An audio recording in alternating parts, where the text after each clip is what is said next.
what usually you hear from people when they know you're from Afghanistan? They'd be like, oh, Osama bin Laden is your uncle, huh? To be a Muslim woman in Las Vegas. And I might get canceled for Some Muslim women would wear it, why some don't? Good question.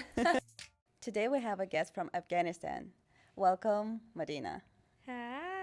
I'm so happy to see you here because, it's not very common to see people from Afghanistan here. So you're the first person who I know. Oh, really? Yes. Oh my God, that's crazy because people know us through the news and headlines, That's true. We're always on the news, but Right.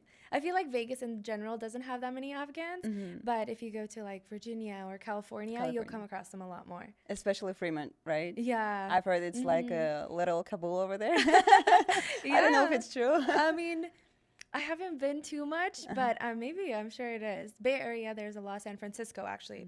Yeah, there's a lot over there. But I'm glad. I hope that I'm a good representation of the first Afghan you meet. Yeah, I've had a good impressions about you because first time when we met, you were so nice. I'm like, oh, she's so sweet. Oh, yeah, no, thank you. It was funny because we met here. Yes, that's actually a good thing about it. Yeah, that's what I love about podcasting. You meet so many people. I'm from Afghanistan, but I was born and raised here. So my dad came here when he was 5. And then my dad went back home, got married, and then brought my mom here. And then the rest of my family's here. So born and raised in America, but it's my dream to go back one day to Afghanistan. But, maybe throughout time we can eventually visit there. I've been seeing more, Afghans that were born and raised here or that have come here that visit back home, and they say it's safer now. So we're really trying to figure out, maybe it might be something we do in the future, but as of right now, it's in the books, but it isn't completely planned yet. But it's still kind of dangerous to go there? It's very complex because now with social media, right, you have people that are visiting back home and they are trying to, showcase this image of it is safer. Come visit us. Afghanistan is beautiful. It's not just, war and poverty. There's this culture. There's, we have so much. We have so many things back home, from poetry to architecture. Even our people in it themselves, they're very hospitable. And I myself know that because I'm Afghan. But like, if you watch those videos with people going back to Afghanistan, you will see like, oh my God, these people are so nice. They're offering you food. They're like, come to my home. So they're very generous people. But then there is the other side of that, right, where you see Afghan girls, they are deprived of basic rights. They don't have access to education. And so I myself am really trying to understand where does it fall? Where is the balance? I know there needs to be a push in advocacy for there is positivity in our homeland. There's positivity in being an Afghan. You should embrace your culture. But for the longest time, because we were just headlines, we were just the news, and many people know us just for that. Me being an Afghan, I myself was trying to figure out, like, why do they see us in this lens? Why is it so distorted? So it's really just understanding, is it safe? Is it not safe? For the most part, I've heard good things, like you can visit back home. You can go to Afghanistan without, people messing with you. But you also hear cases where people have gotten hurt. So we're just really trying to understand, where does it fall?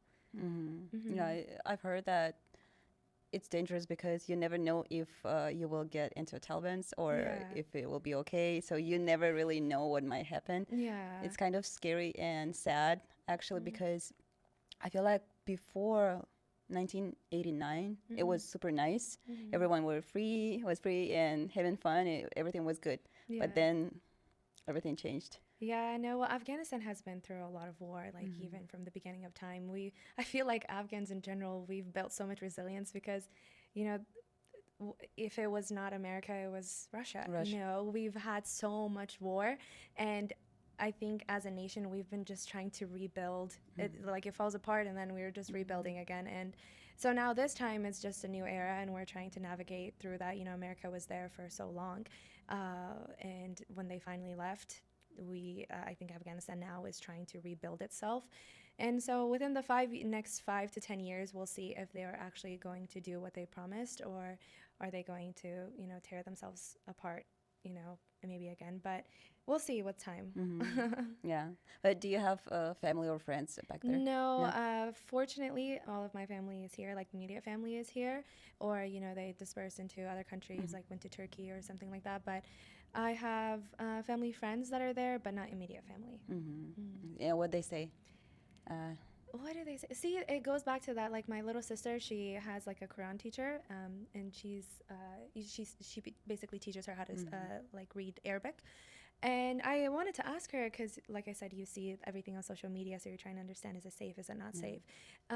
And when I spoke to her, I asked her, because she lives there, I was like, do you like what's going on right now? And she's like, it's a little bit safer. People don't steal as much. People are not messing with you. But at the same time, she's like, I can't go back to work. So she was kind of neutral about it. And I guess that doesn't really answer the question. But you you see both sides. Some people are happy with it, and some people are devastated by it because I believe it was a couple weeks ago, but the internet completely went off. Nobody had access to call, from people from over there to call in the States or in other countries, and so people were scared because what's going on? There's no internet. We can't call back home to family there. What if they got hurt? What if there was another like bombing or something like that? So right now, I think it's an era where we're figuring it out. We see positivity. We see it's not just headlines anymore. We, like I said, we have beautiful culture. There are good people there. It's not always oppressive. There are people that advocate. Like there are Afghan fathers that advocate for their daughter's education. They want their daughter to go out into society and add value to society, in a sense of where you go get educated and you add value. So it's like a mix of both. We're Yeah. trying to figure out which one, like where we stand. I see. Yeah. That's interesting, actually, about education. I've heard that women are not allowed to get a degree or something, and at the same time, they're not allowed to see male doctors. Yeah. Like, how do they do that? Like, it's impossible for women to get help in this case.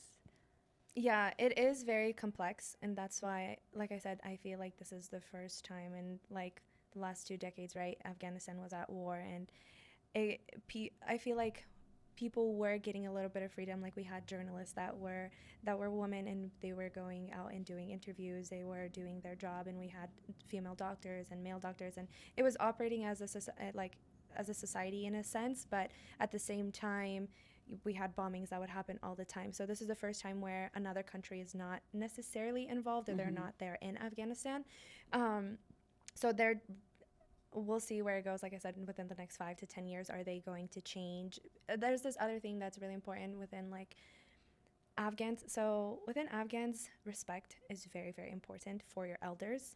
And so the people that are in higher authority right now, you need to have respect for them. You need to listen to them. So I think they are now trying to figure out, are they going to continue with the people that are in power? Is that what they want for the next decade or for the next 5 years? So I think they themselves are trying to figure out that, and do they want to become a country where they are developed and they have the same opportunities and the same infrastructure and all the great things that we have here in America, like they're developing, we're making allies. Do they want that? So we're just going to see with time if that's going to be a case or not, because going back to what you said, women need to see doctors, women need to be educated. And so if you as a country are not growing and you are not allowing women to do, their part, like if women are falling apart, how can you come as a society and work together? Like we need to work in harmony. Both men and women were created for a reason, right? You can't deprive them of their basic necessities, because when you do, that's how society falls apart. You're supposed to come together, Yes, in a sense, we're not. I think this is also kind of complex, like equality, right? I think it should be more so equity, because women and men, they're created differently, right? So we have different skills. Biologically, we are created different, right? And so we need to hone in on what is, like, as a woman, what qualities do they have that will add to society, right? Instead of depriving them of that. And I hope and I pray that those restrictions that aren't even religious restrictions, but more so culture, because culturally they think maybe that's right. I hope that they can get rid of that and go more based off of what our religion advocates for, because I do know that Islam in itself advocates for a woman's right, education. It's so important for a woman to be educated. And so I really hope that they change that mindset. And I have hope for the future. I really do. I do think that with time, we are going to have at least someone. I believe that someone with a great mindset, someone that can represent Islam and Afghan culture in the best way possible. I'm hoping that someone like that can come into authority or in power for Afghanistan. It takes, I mean, I don't think it's just one person, but sometimes it's one person that can change, the whole country or the whole community. So it's a cumulative of like small actions or small moments, and once it comes together, then hopefully one day we won't have those issues like you mentioned. Yes. Yeah, because it's really hard. Because I was thinking if it would be me, Yeah. it would be so hard to get help. And as a person who doesn't like when it's not fair, Yeah. I would be so sad, mad, angry, everything. But it is what it is, and looks like Afghan women are still living their best life. They're having fun. They have kids. They enjoy it, and I actually wanted to ask how you guys can be still that positive. You know, I feel like we've built this courage. You know, like I said, going back to way back in time, right? Our nation has fallen apart so many times, or people are trying to invade. There's been war, loss, poverty, and we have this fire inside of us to prove to the world that we are not just headlines. We're more than that. We have people that are full of talents and skills, and I want to say like not just women, but like all of us Afghans, we are resilient. We have talents just like everyone else. You know, sure, we have bad people, but we also have amazing, great people, right? Why don't we talk about that? Why is it always that we're talking about the bad things? And so for Afghan women, I think sometimes, you know, all of that struggle, it does take over, right? You fall back. You're like, you know what? I just want to stay in my little space. But then for the people that don't do that, they, like I said, they have a fire in them to prove not just to themselves, but to the world that they are more than that. And so I think, and when you fall so many times, you built this resilience that you're like, you know what? I don't care anymore. I'm just going to prove to the world all of the talents I have and, you know, showcase all of them. So I think in a sense, I mean, too much hardships aren't good, but I truly do believe that struggles shape you and they make you stronger as a human being. So I think, you know, unfortunately, those hardships kind of worked out in some of our favor. Fortunately and unfortunately, they worked out in our favor.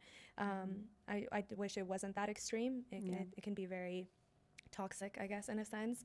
But if we learn to overcome that, then I think we become very like amazing people with like superpowers. Because I know some Afghan women that have, you know, I can maybe tell you the story. So there was an Afghan woman. She came here with her 4 kids. She came here with her 4 kids, and her husband was burned alive in front of her. And when she came here, my mom and I, we visited her because we were like, you know what, let's you know, take them some food, you know, let's see their, and she had little kids. So when we saw them, they were all around like 8 or 9. They were so cute, the cutest little kids. And we met her, and you could tell like that drained her, that it was hard. Seeing your husband, God forbid, like get burned right alive right in front of you, God forbid. And when we spoke to her, you can see the pain in her eyes for sure. But now 4 years later, she is working. Her kids are going to school. You know, she's doing a lot better for herself. And of course, when we still speak to her, you can see the pain, but you see that she was like, I'm not going to fall. I'm going to, you know, provide for these 4 kids, because if I don't, then who will, right? So I think every one of us like have a unique story. Some, you know, go through more hardships, some don't. And usually the ones that do go through these hardships and do make it, it's the most beautiful stories, because it inspires you to, you know, do better, be more grateful. So, yeah. I agree with you. I started this podcast especially for the immigrants and people who are not from here.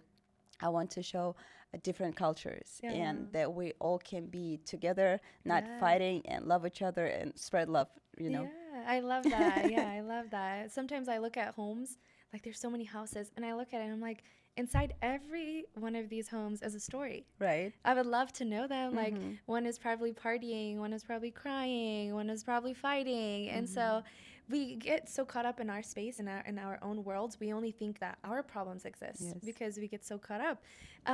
But like I do love these podcasts. I love similar to you. I love speaking to people, their stories, knowing why they think the way they do.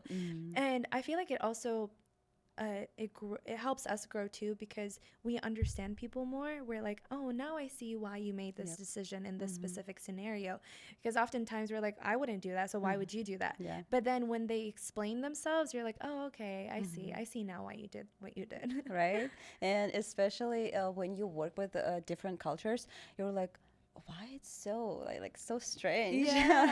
But then when you get to know the culture, the whole background story, you understand better. And that's why I feel like if we share with people our stories and our culture and traditions, people will see not only bad side, as you said, Yeah. and they will see why we act like this. Maybe, like, for example, Russia, people think they're mean, right? Yeah. But if you get to know Russians, they're not mean. It's just the way they used to be, because over there it's different, first of all, and Yes. second, basically language. Yeah. When you translate from Russian to English, it sounds mean, but in Russian it's not mean. It's like normal. Yeah. But yeah, when you tell people all that, they look at you differently. They take everything that you do differently, of course. What usually you hear from people when they know you're from Afghanistan? Oh, that's a good one. Okay, so it's a mix. Sometimes some people will know who Afghans are because maybe they had a friend or, they came to one of our parties. So the positive ones will be like, I love your food. So maybe one day I can invite you over for food. But yeah, so the positive ones will be like, I love Afghan food. We don't have an Afghan restaurant here in Vegas. Well, not too many. We don't have too many out here. And so they'll be like, oh, where can I go to try it? And I give them a couple spots, but it's not as big. And then the other part of it would be like, I love going to your guys' like Afghan parties, or usually they'll be like, I love Afghan moms, or because Afghan moms, when you come over to their house, they'll be like, do you want this? Do you want this? They'll treat you like your own daughter or like a guest, that they've known forever. And then the other side of that is obviously some people are a bit, racist, or they're like, oh, you Afghan people, like, they think it's almost like this, right? They think we live under a rock, and then we come out of that rock and we cause some kind of havoc or violence and then go back and then we don't exist. It's like there's so many of us. I mean, obviously you will come across like one bad person, or you might have had a bad experience with an Afghan, but that doesn't mean all of us are like that, right? And so usually when I come across those people that really don't know anything and they bring up like stuff from, what they've seen or what they've come across, it's kind of nice because I can then tell them, like, that's not what we are, we are good people. But at times, it's difficult because, especially when you're wearing the hijab, right? I feel like you can tell when someone is Muslim, and a majority of Afghans are Muslim, right? And I guess I can share this story. This one time we had gone to Galleria Mall. Have you been to Galleria? So this was back like maybe 10 years ago. And my aunt, she was wearing the hijab. And you know how Galleria has 2 levels? Yes. Like there's the second and the first, right? So on the second level, we were like walking down. And you know how the second level can look at the first level, right? And someone had spit. Like they literally spit on my aunt, and it like landed on her head. And so when she looked up, he had said something like very mean. And I was like, whoa. That's insane. Like, why would you do that? But we've seen the news. There's far more worse things that have happened. So Well, I wouldn't expect it for yeah, here, yeah, in especially Vegas, here. yeah. So in Vegas, it's a little bit nicer just because it's very diverse. There's lots of different cultures here. You come across a lot of people, so you know what you're getting into. But there are places where like Afghans and Muslims are not as prevalent, or you don't see them as much, and that's where you get to really experience that kind of like, when they have that fear in their eyes, like what kind of people are there? So I guess to answer that question, it's a bit different. I myself, I throughout school, I didn't have there was no Afghans in my elementary, my middle school, or my high school. So I grew up with, everyone around me, and I went to a pretty diverse school because, like I said, Las Vegas is pretty diverse. So it was, for me now, it's kind of interesting because when I do these podcasts, I travel to different places. So I went to California, I went to an Afghan festival, and then I also went to Virginia. And in Virginia, there's a lot of Afghans there. So for me, it's really cool seeing a lot of them because it feels like I'm back home. I'm in Afghanistan because there's so many of us. So it's a mix of both. Yeah, I personally have not come across a lot of people that were like, oh, you're Afghan, like, oh, we hate you, or this and that. But I have heard people that have had really bad experiences with people that have heard a lot about Afghans being bad and this and that. Do you think they act like this because they think Afghans equal Talibans, or? Oh, yeah, of course. Yeah, because when you look at the news and the headlines, that's what you automatically assume. Like, for example, earlier you mentioned how when you say Russia, you think Russians are mean. And I myself, now thinking of it, I'm like, oh, yeah, I do think that because that's how you guys get portrayed. That's how people portray you guys, right? America's like, Russia, be careful. And then if it's a country they like, they're like, this is a good country, we need to help them. And so media has a lot of power. And the good thing now, I would say, is social media is changing that narrative, because people that are Afghan, people that are Muslim, they are showcasing the reality of who they actually are. But then at the same time, it gets saturated. And then another component of that is the algorithm. The algorithm only shows you what you like, and maybe adds more to that. So that is an issue. And so for me, I think this is a really good topic, because I myself am seeing more Afghans and more Muslims like showcasing their culture, or with Islam, they're showcasing the good side, right?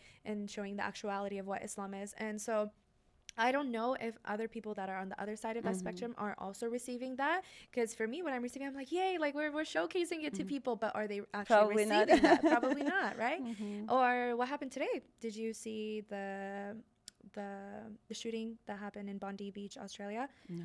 Oh, okay. See, like I work in news, so I'm like, everyone probably knows what's going on. No, I don't watch news. I don't know anything. You'll probably see it just happened this maybe. morning, so you were busy. As you're probably going to see it on your Instagram feed. It's probably going to come up. But this basically, there was a shooter in Australia. There was two actually, and this Muslim guy, he went and took the gun from him, and so now that's making headlines, right? You know, a guy stopped this guy who was shooting, and you know, he basically saved a bunch of people.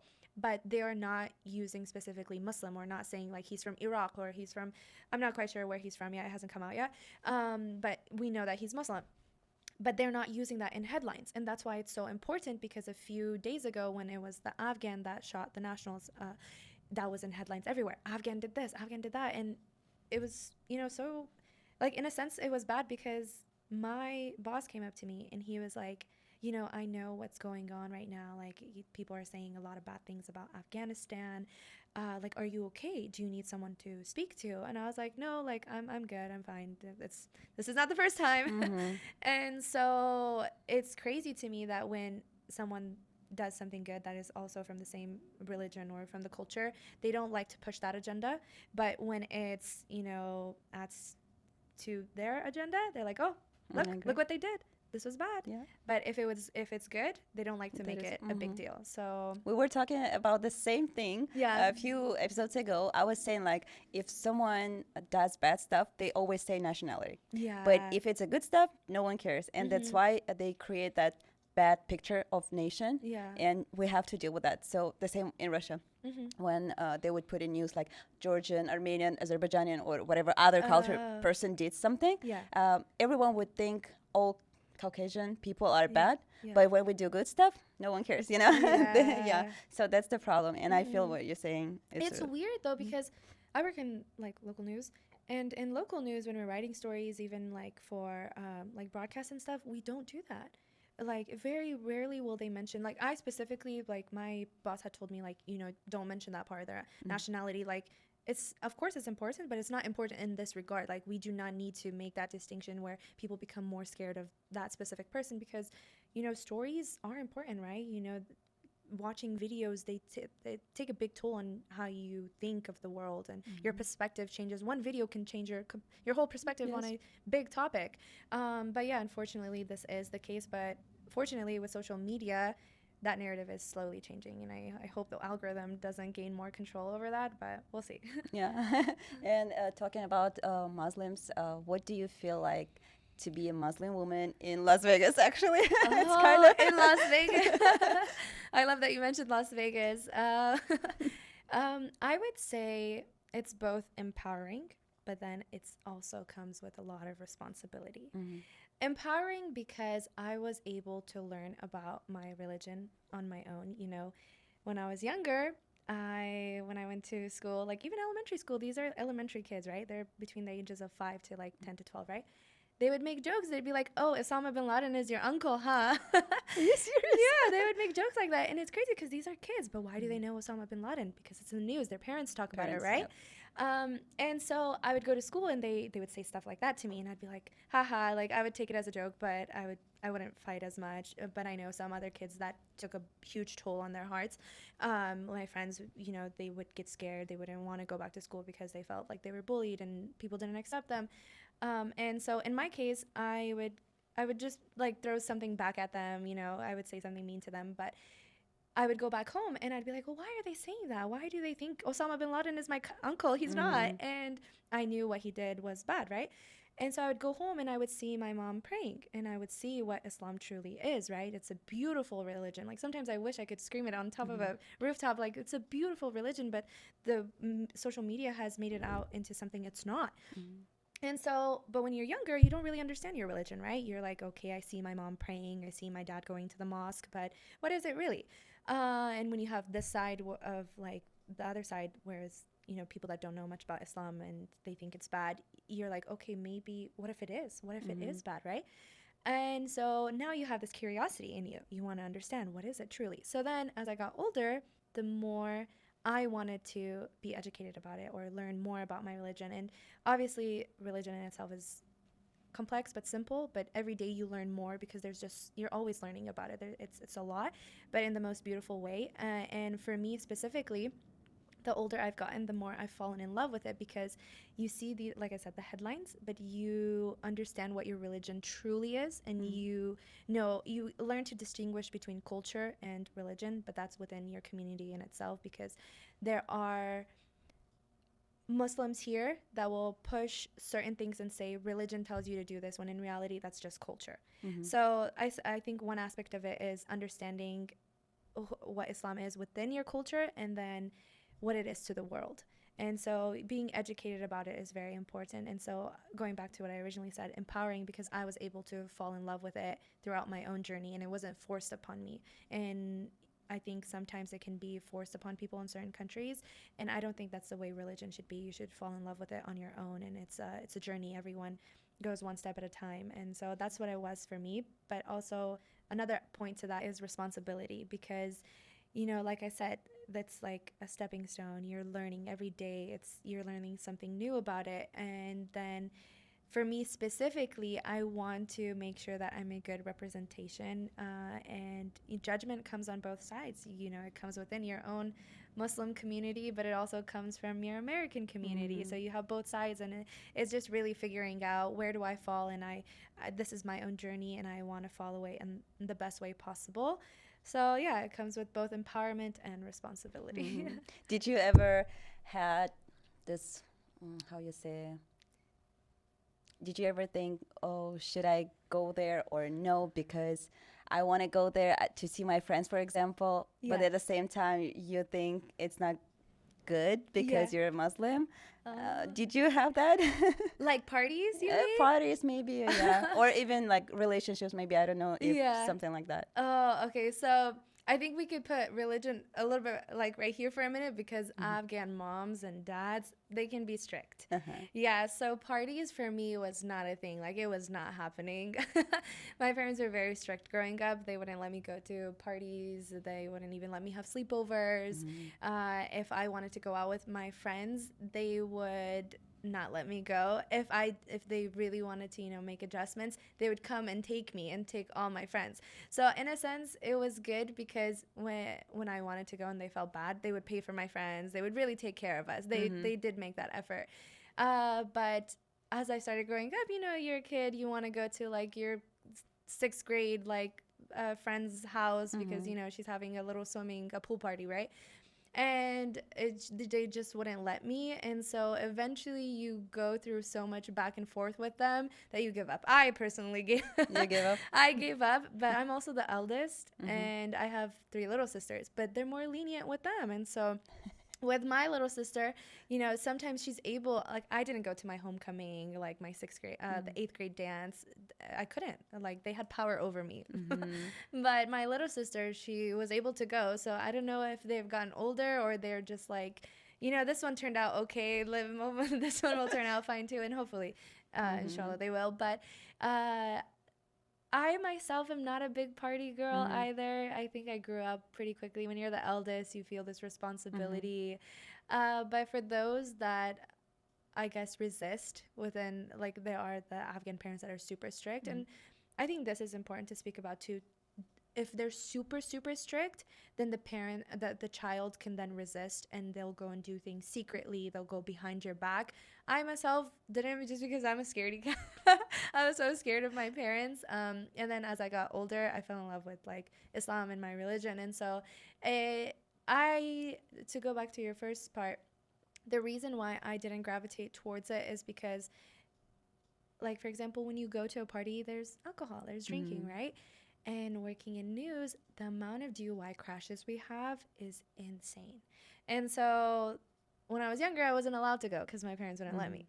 And then as I got older, I was like, I know that if I go to these parties, you know, there might be a chance where I might want to do something like that. And so I was like, I'd rather just not put myself in that type of environment. And there's so much work, there's so many dreams and goals I have that there isn't really much time for that. And fortunately, I'm so thankful. I have really good cousins and my best friend, and they're all very sweet and nice girls. We love trying different restaurants. We love adventuring the world, traveling. So I personally didn't gravitate towards that, but if I want to go back to the parents that were strict and the kids that did resist that, I think they also wanted to, if they did try it, they tried it and then they learned, like, you know, this is not good for me. And then eventually, you know, everyone has their own journey. And I hope that those kids that had the super strict parents, I hope that those parents can understand that alongside your strictness, you should also show them love and be caring for them. Like, yeah, maybe if you don't want to let them go to a party, then try to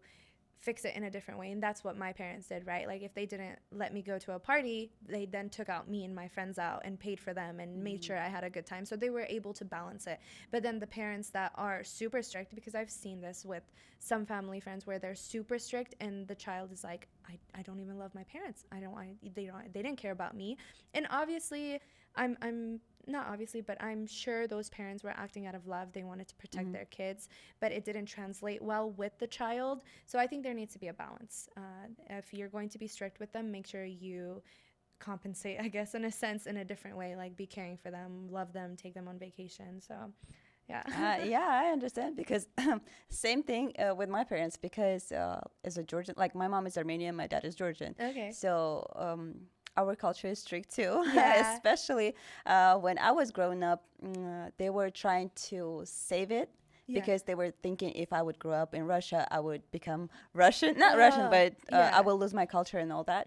And they were so strict. So I was so mad. I was crying a lot. I was like, you don't let me do this. You don't let me go there. I would always fight with them. But sometimes they would be like, okay, now you can go. But be careful, be home back at this time or whatever.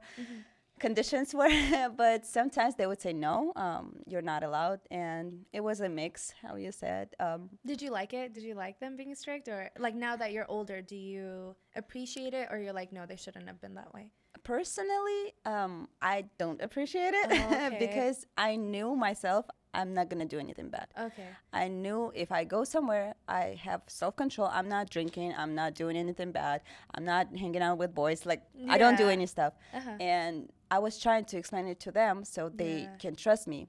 But it wasn't a case, I guess. They were like, oh, we trust you, but we don't trust the world, you know? And of course, they were strict about it, but I still tell my mom, I'm like, no, you were too strict. I'm still mad. I'm still mad at you. Yeah.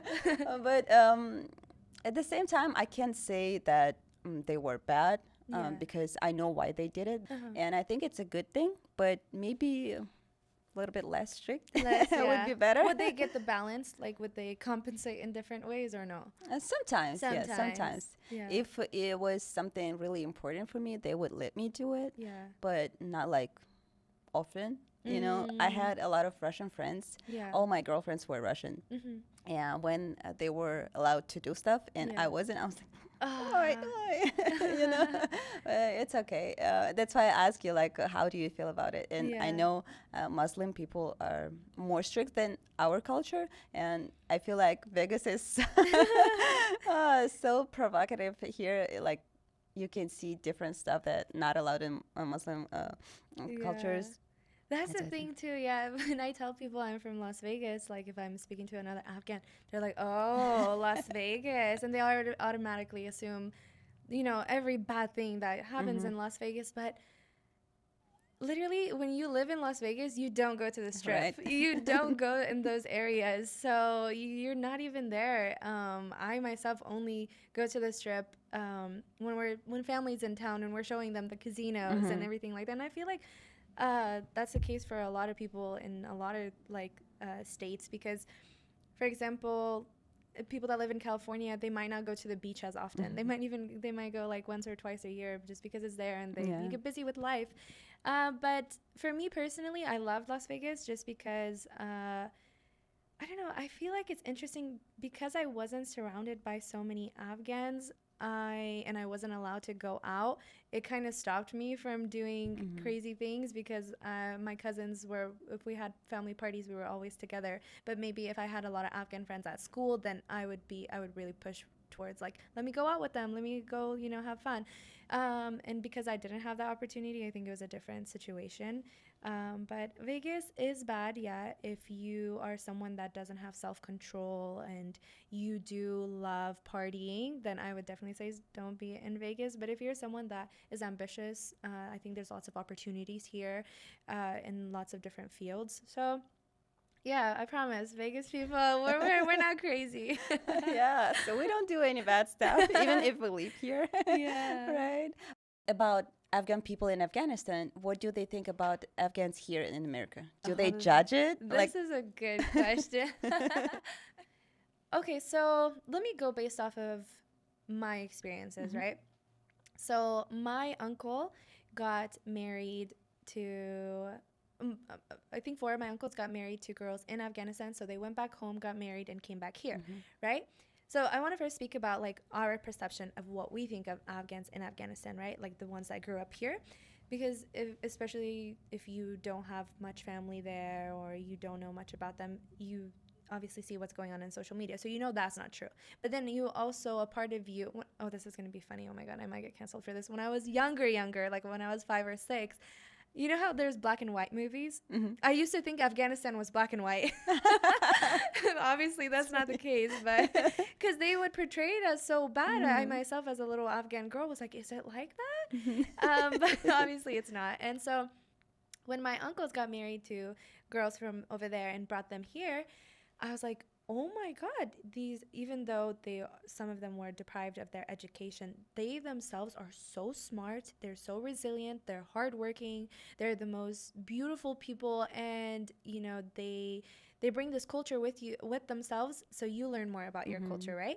And so I learned a lot about them, and they, in reverse, thought that Afghans that grew up here don't know their language, like we can't speak fluently, we don't care about our culture, we're very Americanized, we hate our we hate being Afghan, we don't want to do anything that has to do with being Afghan, we run away from it. So and you want your freedom, huh? yeah. So it was cool because when they saw us and we saw them, we were like, oh my God, we are very much the same, right? We're all humans trying to figure out who we are as individuals. And, even in a society, I myself being Afghan, but also growing up in America, I'm trying to figure out where it is that I fit into, right? And so you learn to bring both cultures together and take the best of both worlds. And so I think for the people that haven't had experiences with Afghans that are from Afghanistan, like I myself was, because my uncles got married to them, they came here and I was able to meet them, and now I understand them more. But I think if you haven't had that experience, you probably think, maybe they're not educated because they are deprived of their basic education, right? But that doesn't mean that some of those girls are, I do know that some girls are learning like online. Especially if they're a big advocate of education, some Afghan fathers, they do push for like I said, their daughter to add value to society or be educated, whatever the case may be. And so you'll come across people that are hardworking. They're just like everyone else here, and I think it's we have this false conception that they're completely different types of human beings, but they're very much the same as us. I truly believe that. Yeah. But they do think you're more Americanized and you don't follow traditions and all that. Yeah, I think so, because every time I speak with them and I speak my language, Dari, they're like, oh my God, you speak Dari so well. And I'm like, yeah, because I grew up around my family, and they always spoke Dari with me. And there are cases where some Afghans here can't speak their Dari, you know, fluently, and then there are some that can speak it beautifully. I myself like to think I'm like in the middle. Like I can speak it pretty well. Like I can have conversation with you, but can I do it professionally? I don't think so. I wish I could, but unfortunately I can't. So, yeah. But at least you know your language. Yeah, I do know it, but maybe throughout time, because even with my little sisters, right? They understand it, but they're not speaking it as much as I did because I was alone. I think I spoke it a lot more, but they're younger, and I have two younger ones, which are 8 and 9, and they always speak English with each other. So I think us Afghans need to really push towards like our children, you know, speaking more of our language because it gets lost throughout time. If you don't advocate for your culture, then it's gonna get lost because you know you're growing up here in America. That's true. You bring in the American culture. For sure. The same with my kids. The old one is okay. He still speaks Russian. Yeah. He understands everything. And the youngest one, he understands. He can say some stuff in Russian, Yeah. but sometimes he'll be like, I don't know this word. And he Oh. will start speaking in English. I'm like, no, go back to Russian. Yeah. Even if it's not my own language, like not my cultural language, but still it's like my first language. Yeah. I don't speak Georgian. I don't speak Armenian. I can understand a little bit, because my dad and mom would speak Russian Yeah. at home. And I feel like if you know more than one language, it's already a big thing. Yeah. Knowing multiple languages, it's very good for us, like for our brains too.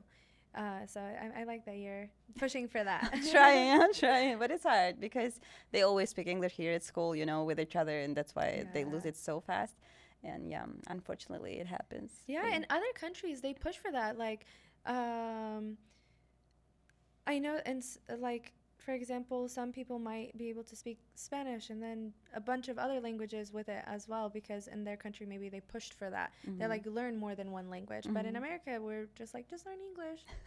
I love languages, so I love cultures. I love languages. I try to learn here and there from each culture, you know, from each language. I can teach you Dari next. Yeah, that would be great. I wish I would know, like, and also Arabic because Quran, I would love to read it, but I'm like, I have no idea how to do it, where to start, you know, but it's interesting for me. I have a teacher if you want to teach. That's nice. Yeah. But did you read Quran? So for me, Arabic, I have an Arabic teacher, and it's through Skype, and they'll teach me. So like it used to be my parents were. When I was younger, I would do it like Monday through Friday. That's what they signed me up for. And then as I got older, I cut it down to like Saturday and Sunday. So weekends, like I'll still be reading the Arabic, like the Quran is written in Arabic, so I can read it. But do I know the language Arabic? No, unfortunately. So that's on my list of things to do. But at least you can read Quran. It's great. Yeah. Recently, I've heard that all Arabic songs, or pretty much all Muslim songs, they don't have any dirty words or meanings, you know. I'm like, this is so great because, you know, when you listen, like especially American songs and Russian as well, there's so many sexualized stuff, and I'm like, I don't want my kids to listen to it, right? Even if I like the song, I don't want to listen it with them because I feel like it's not right. Yeah. But with Arabic songs, even if I don't know the language, I know for sure it's clean. And nothing bad will be there. It's so nice. Yeah, for the most part, like even Afghan music, I'm trying to think of it. Majority of the time, it doesn't have like bad words, but music in itself is a very complex topic as well. If we want to talk specifically about like religion, so our religion is not a big proponent of music, and that's the thing, right? Like I was mentioning before, you learn more about your religion as you get older, and music in itself, you learn how much power it has. Because if you're sad, right? And I put something on like the radio or like on my phone and it's a sad song, the way it can amplify my emotions is insane. And so Islam in itself is not a big it's not a big advocate of, you know, music in itself, and it tells us why it's not good and why we shouldn't listen to it. But yeah, for the most part, like if you're listening to Arabic music, it shouldn't have bad words in it, but it's not, you mentioned that it was like Arabic music is Muslim music, so it wouldn't be like a Islamic song. So like in Islam, we wouldn't necessarily make music that is there is something else called nasheeds, and that will be not necessarily, it could be music, but it's more so talking about Islam. But if it's Arabic, I myself haven't really looked into like the Arabic, like the when I do listen to Arabic songs, I don't know if it ever has like bad things. I'm sure it definitely doesn't have like sexualized things, but like if they say a bad word, I'm not sure of that. So we could maybe fact check that afterwards.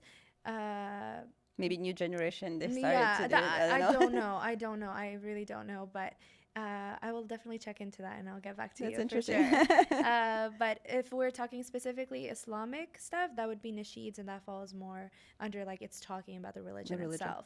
But like Arabic music, I think they'll probably be talking about love or something cute. So Yeah, yeah, but not dirty, right? no, I don't think so. That's what Yeah. I have to fact check. Like I want to know now. Is there? Yes, please. I can check Because that I for you. listen a lot. I like Yeah. Arabic music and Lebanese music as well. Like all the Muslim countries' Yeah. music, I love it because it's kind of a similar beat to Georgians, I'd say okay. sometimes.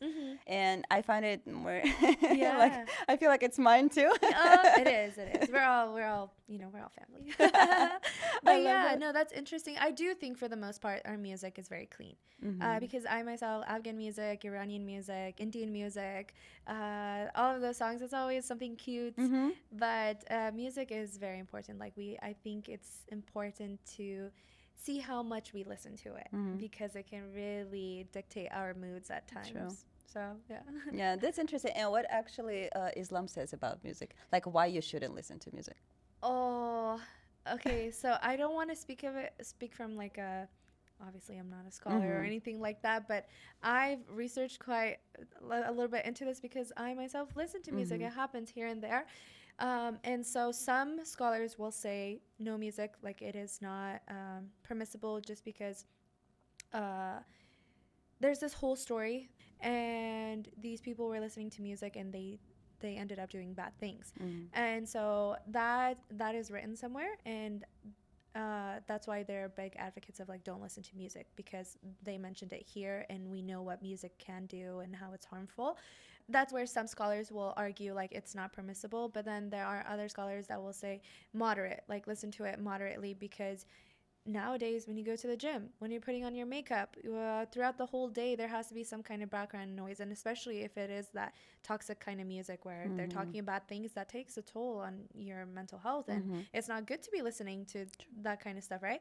And so you have different scholars saying different things, but majority of them will say like music is not good just because it has this energy that we don't sense and we can overindulge in it in a way where we don't even notice it, but it's taking a lot of control over our emotions. So. That's interesting. I always wanted to read Quran because so many interesting things you can find in there, so many questions that you can find answers, at least from one perspective. But I think it's nice to know because I read Bible, and some questions are still unanswered for me. So I'm like still trying to find the. I would say definitely try to like learn more about it because us Muslims, we always have questions too.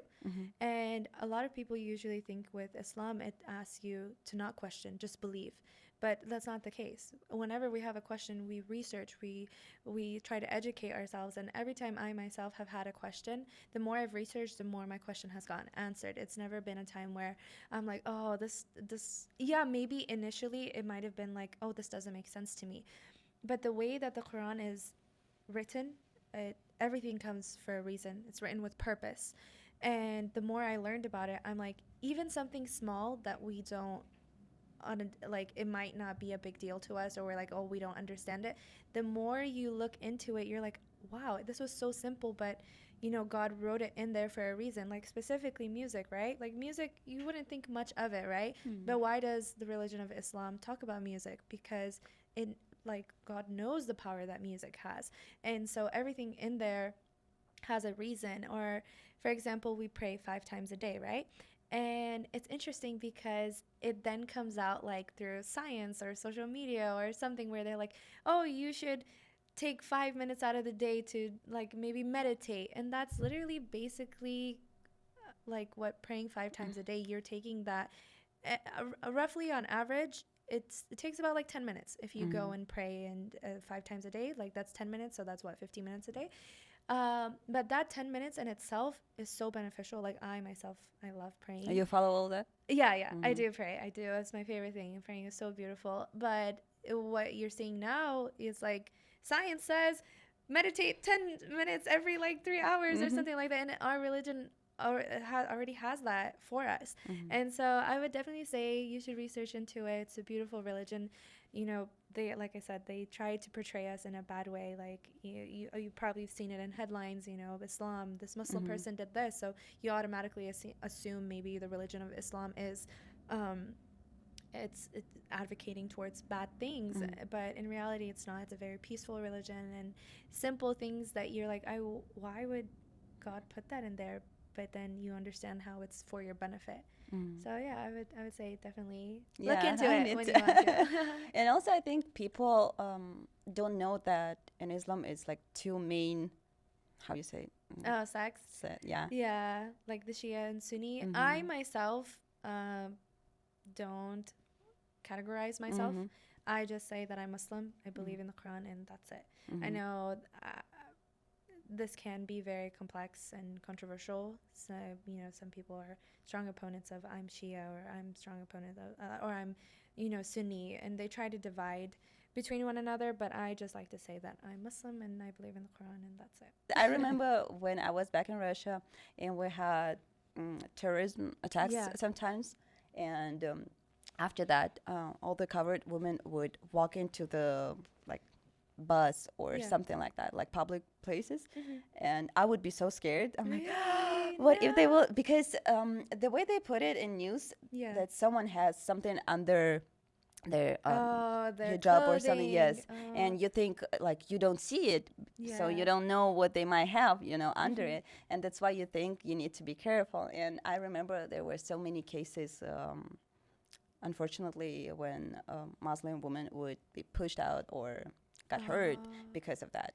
And I think, that's the main thing why people can get scared, you know. Did your perspective change throughout time? Of course. And how did that happen? Like, did you meet Muslims or did you come to America? When did it shift? That's interesting. I think I started to watch a lot of Turkish TV shows. Okay. I got to know a lot of Muslim traditions, I would say, and not just from the TV shows. And also I would search some stuff like why. And again, social media. If I read a post about like Islam person would write a post, and other people would talk about it. Like there would be a huge fight even between different Muslims, right? They would say this is right, and other people would say no, it's not right. And there would be a whole fighting, and I would read all that, and I would of course change my mind and think what's right, what's wrong. And from my understanding, Muslim people don't want to hurt anyone. And the only question I had, and probably I still have, but see, I still don't know, like, is it true that Muslims think that other religions are wrong? And this is kind of not scares me, not offends me. I just want to understand why. You know. Okay, so I will try to answer that to the best of my abilities. So, us as Muslims, we actually believe in like the Bible, but the only reason why we don't follow the Bible is because we believe that that one has been altered with, and so every religion came. The main religions, right? It came for a specific prophet, and it was supposed to serve a specific era, right? And what happened with the Bible specifically is we believe that people altered it. That's why there's so many different versions of it. The reason why we don't specifically believe in that, like I said, is because we believe that it got altered with. But we do believe that, you know, Prophet Jesus was sent down with, the religion. We call it Islam because we believe it's the one true religion for all of us, but it was different during his time. It was different. And so in a sense, we believe that Islam is the religion that all humans should follow because it was created for our time, and that's why it's not altered. That's why everything that's in it is supposed to work for the society now, like even here in America, you would think like as the generation goes on and goes forward, like the religion doesn't apply, like it wouldn't work in our generation now just because it's different. But it's perfected it's perfected so much that it works for this time and the time that comes in the future. So I wouldn't say, I don't want to necessarily say that, you know, we believe other religions are bad, because even back in the day, people were living within different religions, and like there was a Jewish community, there was like the you know, Christian community, there was Muslims, and we were all living in the same society, but we were able to be in unity in a sense. Like we weren't fighting. We were able to be one society. But you know, for us specifically, we believe that Islam was made for the current time, and there's a reason why it hasn't been altered, and why it works for this generation. I don't know if that answered your question properly, Yeah, kind but of. But still, I think oftentimes people believe or think that if you're Muslim, you think that all other religions or people of other faith are going to go to, you know, hell. I think that's what kind of, yeah. yeah, most people assume or think. Now, me personally, I truly believe that God is the most just. He's the one that gets to pick, you know, who goes where. And yeah, I don't really want to speak much about that, just because I know some people are super firm with what you know, what the Quran says, and I personally see that too. Like I understand it, but it said like God is the most just, and He Himself picks, you know, who goes where. So Yeah. And just let's be clear, it's I'm not an expert. I don't think you're an expert. It's just our opinion from what we know, from what we see. It's just an opinion. Actually, question about hijab. If we talk about Islam, why some Muslim women would wear it, why some don't? I myself hope and pray one day I can do it. It's a journey in itself. I want to like give a big applause to every Muslim girl here that has decided to wear the hijab, given the circumstances that we live in. You know, it is, I myself during Ramadan, like my mom will wear it for the 30 days. And I get scared when she goes out. I'm like, what if someone hurts her? Just because it has happened. You know, people that wear the hijab, they have gotten hurt because racism does exist. Now, specifically, why do some people wear and some people don't? Religion in itself is a journey, right? And everyone works towards, you know, becoming the best versions of themselves and following their religion to the best of their abilities. And some girls will do it, they're strong enough, and some girls are working towards it. Some girls don't like it at all. They're like, you know, I don't understand it. And that's most likely that's because they don't understand the religion of Islam and why it's said that we should wear it. And me growing up now, so I try to dress a little bit more modestly, like, you know, obviously I'm not fully covered, like I don't wear a hijab, but I hope I do one day, just because you understand, like I said, everything is written for a reason. And hijab in itself has so much beauty in it. Like, if we want to talk specifically about like America and what they have done to women, like they've hypersexualized women, you know, dress this way, you have to wear this. Like, you know, it's interesting because growing up, I always wanted to be a journalist. Like, I wanted to be an anchor woman. And one day my dad asked me, he was like, well, what if they ask you to, like, wear short skirts? Because, you know, some you can wear. Back in the day, they were big proponents of that. But now anchors and journalists, they mostly wear what they want to wear. But he had asked me that, and I was like, no, why would they do that? But America has done that. They have hypersexualized women, and they advocate dress this way, you look better this way, or even body dysmorphia, right? You know, so many of us struggle with how our bodies look because social media or whatever the case may be has perfected this image of this is what a girl should look like, right? And so what a hijab essentially does is it takes away all of that, right?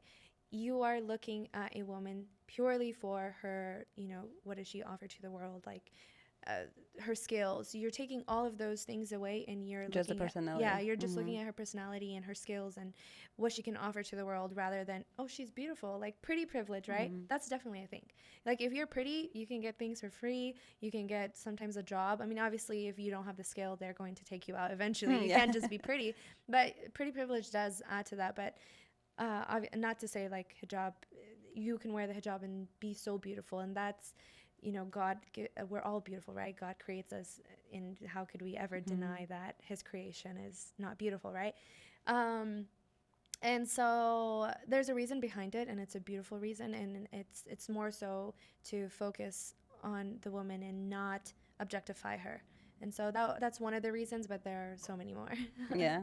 Yeah. I understand that. I Yeah. think it's really beautiful. That's why I said I feel like hijab is a good thing. Yeah. I feel like people are getting tired to see so many naked people on social media and outside. I don't know. Maybe it's just my perspective because I have a different background. Yeah. But I feel like it's getting too much. You know, even if we talk about Instagram, Yeah. it was at the beginning it was normal, right? Yeah. Regular pictures and everything. But now, pretty much every single reel or post, like you can see the body. Oh, Like, really? for me, it's like that. See the algorithm. Yeah, I see, I yeah, see you people know, with hijab. You see people. I see people with hijab Yeah. too, but not that much. Not that much. Yeah. And if I do see it, usually when I go to comments, it's always a fight. Like, Oh, is it negative? So my question is like, when this is actually very interesting because okay, so this is normal, right? Like in I guess for people that are Christian, they will dress however they want, right? Maybe they're not practicing ones, but for the most part, people here in America will dress how they want and how they please. But is it judged or frowned upon when you see, like, when you look into the comments? Are they like, oh, why is she dressed that way? Because, I have friends and family members, not family members, but like friends that will dress a specific way, but it's like, that's normal. That's their normal. So is it like that when you see it? Do they criticize it a lot more? Usually if I see it, it's post in Russian. It's not in America. But sometimes Russian girls would convert to Islam, Oh, okay. and they would start wearing hijab or Yeah. other coverages, and people would say like, "Why did you convert? Like, why you didn't like this is your religion?" oppressive. Yeah, so it's like you just they say bad stuff. They say Yeah. that, yeah. Usually it's because they get married or something like that. Yeah. And yeah, there's a lot of criticism for sure. I can't say I agree with them, and I can't say I don't understand them. Yeah. For me, I feel like every religion is beautiful, but at the same time, from what I feel, if you have your own religion and if you can convert to any other, I'm like, I have a question for you. Like, so if you can betray your religion, you can betray anything.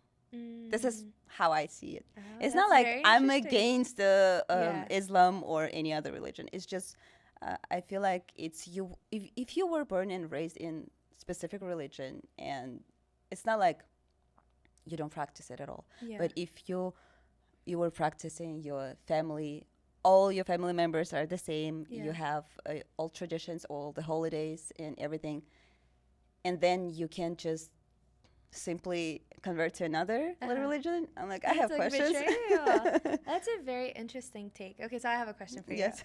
So, I myself, right? I didn't know I grew up in a Muslim household, right? But then I myself wanted to learn more about it, right? So then, obviously, I'm not an expert, but I did research into other religions as well. Like when I had a specific question for Islam, I'd be like, well, does it say that in Christianity? So I would research into another. I think the two main ones was like, not two. The main one I researched into was Christianity because that's one of the main religions, right? And so I would question, and I would always come back to Islam. And so I feel like in reality, right? Like there are so many things in cultures that our families try to surround us with, like they tell us this is right, like for example your parents being too strict, right? So then as you like get older, you're like, maybe I'm not going to be that strict because it wasn't healthy for my child, or maybe if you had a really bad experience with your family, you're going to change, right? So specifically with religion too, like I myself, as the more I learn, the more I understand it. If Islam was not the true religion and I research more into it and it just these things are not making sense at all, I don't think that's necessarily betrayal. I get where you're coming from. I get it. Like, because I myself, I can't imagine myself being anything else but Muslim because I love it so much. I have so much love for it.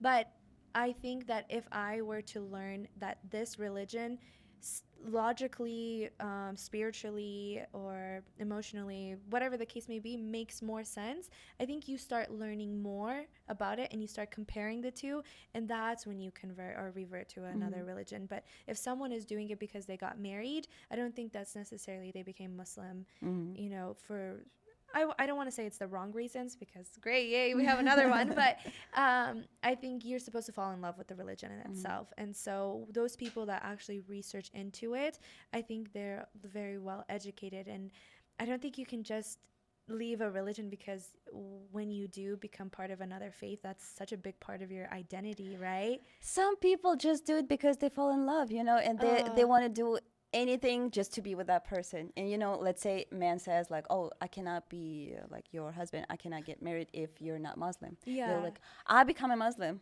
no problem. I'm like, what are you doing? Yeah, I think those people then just need to learn more about the religion. But for people that leave because they got educated about it, like we often, even in the mosque, like we'll have someone come in and they were either born as a Christian or whatever faith they may have been. And when they become Muslims, they are very good Muslims too. Like they understand the religion. Because it was a choice. It was a choice, yeah. I think for those people, sometimes things happen in life and you learn more about it. Maybe throughout time they'll fall in love with the religion. But I get where you get that perspective. But I think the other side of that would be the people that choose to do it. I think it's because they've researched a lot. So that's a good thing. I'm not judging. I'm not like against it. It's just probably and it's not like I would never do that. You know, I can't never say that. Never. Yes, never say never, because as I said, I feel like Islam is beautiful and it has a lot of good things about people, about everything, and it resonated with me, so I understand it. And kind of because my culture is so similar, so there's no misunderstanding, I would say. I understand why, where it came from and why it's like that. Some parts, most of the parts, I would say. And I would never say I will never be a Muslim, I will never become a Muslim. But at the same time, I feel like you grew up with your own religion, so it'd be hard and difficult to leave. Yeah, I understand that. I'm like, what? I will never celebrate Easter or Christmas. Like we have different. We have holidays. I know you have holidays. I know, but it's different, Yeah, no, I get that. Yeah, and I'm not judging people who convert or who stay. Whatever they feel like. But at the same time, I know other people would judge a lot. Yeah, no, I get that. I could see why that happens. But I think it's good to learn and research about other religions, because I myself, the more I research, the more I learn. I think it'll either make me stronger in my belief, or it'll make me question. And then I would always want to be guided in the right path, the right answer, right? Like, for example, anything in life too, you want to become the best version of it, right? You want to make sure that you are choosing the right path. And if that path is not the one I grew up with, then I'm okay with learning another one. But so I get your perspective though. I do get it. Thank you. I hope other Muslim people will not be mad at me. No. Yeah, I truly love everyone as long as it's not harmful, Of course. If we're all love each other, we spread the love and peace, I'm okay with everything. I love all the people, different cultures. And actually talking about different religions, did you ever had like problems when your parents would tell you like, oh, don't be friends with this person, or my parents were never they never would tell me not to be friends with someone based off of their religion. They never cared or asked about that. But there is, if they're my cousins, they're like, you can go out with them. You can go out till like 5 a.m. Well, actually, not even 5 a.m., I wish. But like, you can be out with them till like 2 o'clock, but you better be home, But if I was with someone they didn't know that wasn't my family, they're like, no, you can't go. So it wasn't it wasn't a religious thing. Like, they never asked about that. It's more so if they're your cousin, if they're your family, you can go out with them. If they're not your cousin, you're going to be home. I see. Yeah. What about marriage? Can you get married with a non-Afghan person, or you just don't want to? Marriage, so Islamically, right, you can marry anyone that's Muslim. So if I wanted to be married to someone that's Arab or Pakistani or whatever the case may be, Islamically, that's correct. That's fine. You can do that. Now, culturally, there is, they're like, you should be with your own community. You should be with an Afghan of your own. But my parents, because, they follow what Islam says. They're like, if something like that happens, then that's okay. But I myself, Afghans are very fun. They're very interesting. So I would want to get married to someone that's Afghan, only because I don't know. I don't know what God has planned for me, but I can see where I work in a world where I get married to someone outside of my culture. That could work too, but also in a world where I get married to someone in my culture. So I think there are certain family members that would be like, yeah, you have to marry an Afghan. Like, what are you talking about? But my parents themselves are like, Islamically, whatever Islam says, that's okay. As long as they're not Christians or other religions. Yeah. Well, I myself, I don't think I would do that, because then they wouldn't understand me. And so it'd be very hard to connect, I feel, because I do like praying, right? And he'd be like, what are you doing? Why are you praying? So, or maybe he would understand it. So I myself wouldn't choose that for myself. But if anyone else wants to do it, I'm your biggest supporter, go ahead, do what makes you happy, or whatever is meant for you, right? So I don't think it's necessarily my parents that would be like, no, you can't. I myself would be like, I think I would be more fit or well fitted with someone of the same faith. That makes sense, yeah. Because I know a lot of situation would happen because they fall in love with a different religion, and it's a problem. And it's not even just a religion, sometimes it's just a culture. So parents would tell their daughters, you have to get married with our culture. Oh, yeah. No, that is definitely an issue or a problem within some cultures that are like maybe Muslim. They are Muslim, but they're either Pakistani or they're Afghan. But as the generation gets older, they become more accepting of like what's going to happen. Because what are you going to do if your daughter falls in love with someone that's Muslim but not of the same culture? At the end of the day, they're kind of going to do what they want to do. But I do know some parents that will try to sabotage that relationship, and they'll be like, no, you can't, which I strongly disagree with. Like, if they are Muslim and they're a good person, I don't think culture should be the defining factor as to why your daughter shouldn't marry someone that's Muslim. Of course, if they have qualities or red flags that are not good, like for example they're abusive or something like that, that's understandable. But culture, I don't think it should be an issue, but there are definitely, like you said, cases where that happens. No, unfortunately. What about like marriage in general? Do you guys have how you call it, when in a young age you already know who is for who, or it's just whenever or whoever you find? This is such an interesting topic. As time goes on, it changes, right? Everyone's is different. My parents were kind of an arranged marriage, but not an arranged marriage. I don't know. So my dad saw my mom on, there was a wedding and she was there, and he saw her on TV and was like, that's the one. Oh, wow. Yeah. So, well, he had known her when she was younger, but when he saw her again, because he grew up here, right? When he was 20, I think he was like 19, he went back home and got married to my mom and came here. So arranged marriages was a big thing within, like, I think, like the Muslim community. But nowadays people are kind of, I don't know, falling in love with their finding people, but that has also become difficult, finding people. So it's a mix of both.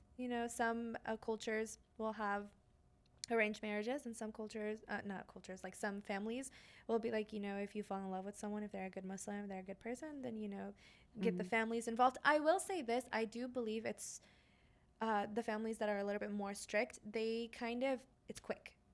Like, you're not going to be dating for like 4 or 5 years and then get married. It's more so if you've been speaking to it has happened like with some people, but I think for the most part they will advocate for it. Maybe speak to him for a couple months, like in a halal way, in a good way, like it's nothing bad, you guys are just getting to know each other, and then if you guys are serious about each other, then we get engaged and then you get married. So it's like really quick. Yeah, let's explain to all Americans and non-Muslim people what does it mean.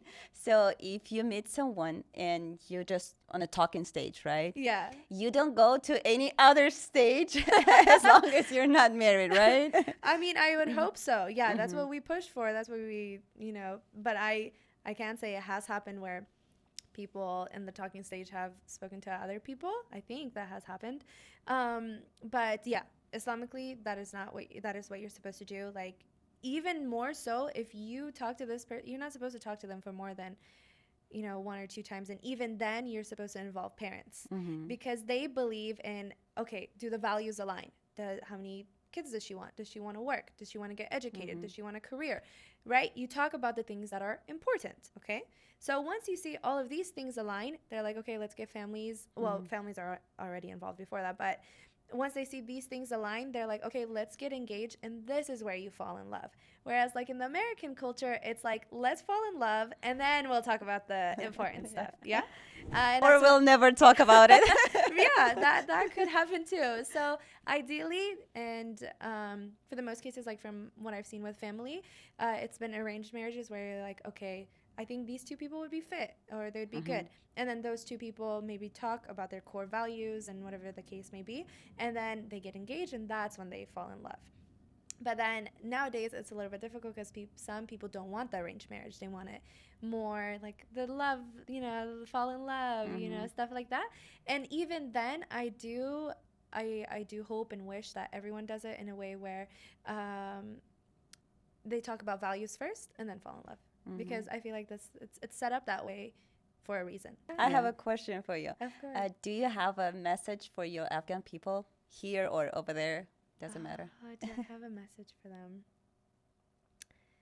My message, you know, we've been through so much. We have seen, like I said, loss, poverty, wars, and I would say continue pushing for, you know, I would say continue pushing to showcase to the world our talents, our skills, and all the beautiful things that come within our Afghan culture. And I know sometimes we want to run away from our culture because maybe we grew up in an environment where it wasn't the healthiest, or our culture was portrayed in a negative way. But I would really advocate for all of us to kind of come back together and understand the beauty that comes with our culture, and try to, you know, see why it was implemented in the first place, and take all the great things and push that forward and showcase to the world who we are. So whether it's social media, or not even if it's not through social media, just as a person, you know, communicate with other cultures and ethnicities so that people know us even more,